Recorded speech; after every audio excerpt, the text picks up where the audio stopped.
I think there's a lot of swamp left to be drained at the Department of Justice. I don't think that should be a place where we exact our politics. And I'm confident that in the end, the truth will prevail as to my conduct and as to others.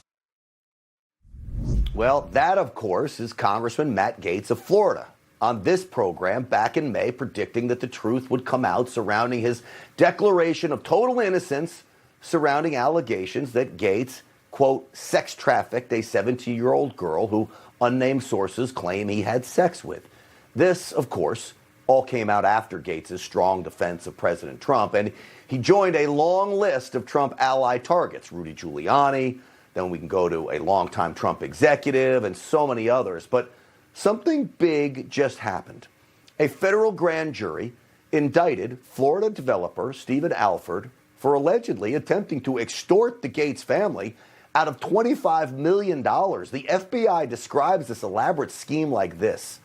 The money would pay for kidnapped FBI agent Robert Levinson's release from Iran, even though he is widely believed to be dead.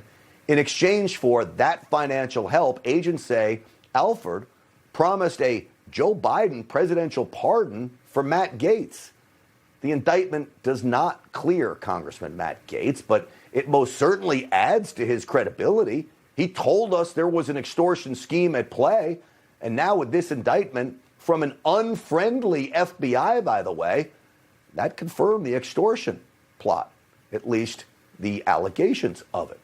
So joining me now is Republican Congressman of Florida, Matt Gaetz. Congressman, welcome to the program. Thanks for having me.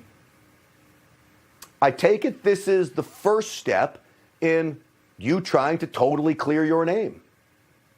That's right, Grant. 5 months ago, I told the country that the horrible allegations about me were not rooted in fact. They were rooted in an extortion scheme against my family.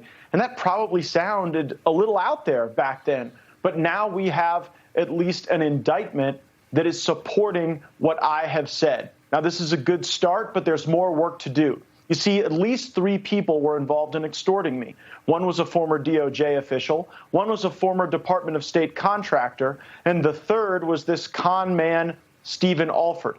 Stephen Alford has been indicted, but the person who actually, in their own hands, delivered to my family the extortion demand remains totally absent any indictment or arrest that should be forthcoming to him. And the DOJ former official that was going to be the bag man and hold the money, well, he hasn't been indicted either. So I think there's more work to do. But certainly the country can take comfort that the things I was saying now continue to be borne out by the facts.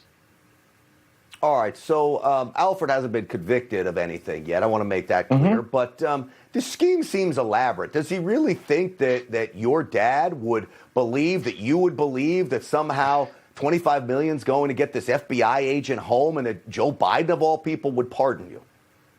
I have never asked for a Joe Biden pardon. I don't need a Joe Biden pardon. My dad would have never participated in that. But you could only imagine our surprise when this international man of mystery connected to the Intelligence Committee shows up to my dad and says that based on these crazy stories, he needs $25 million. Well, we did what law-abiding people would do. We went to law enforcement. We said that this appeared to be an extortion, a scheme to defraud based on lies. And what I want folks to know is that, this has been a challenge, but I've remained focused on service to the people of my district, my state, and my country. I think it's very important to recognize that there is a deep state out there. We saw that with President Trump, but President Trump didn't allow those accusations against him to get in his way of moving America forward. And so I'm hopeful that there'll be more evidence that comes out as a consequence of this extortion investigation, this scheme to defraud. But it certainly shows the country that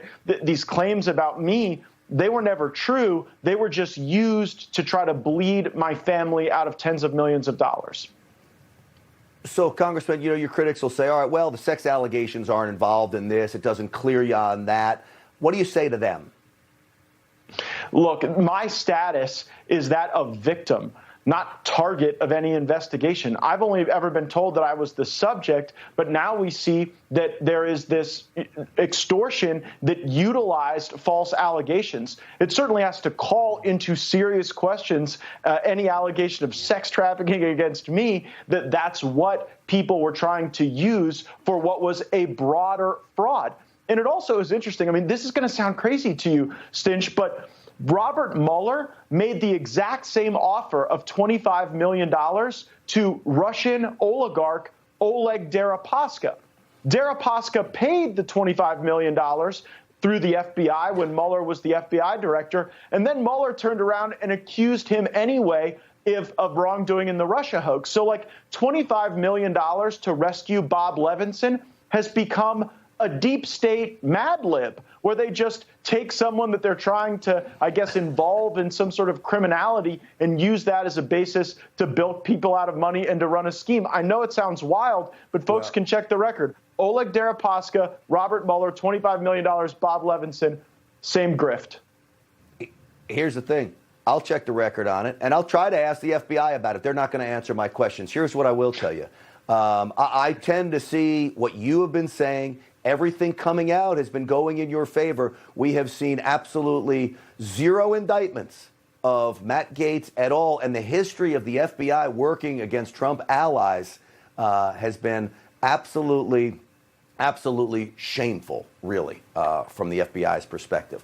We'll see how it plays out. I appreciate Congressman Matt Gaetz coming on the program as always and speaking frankly with all of us.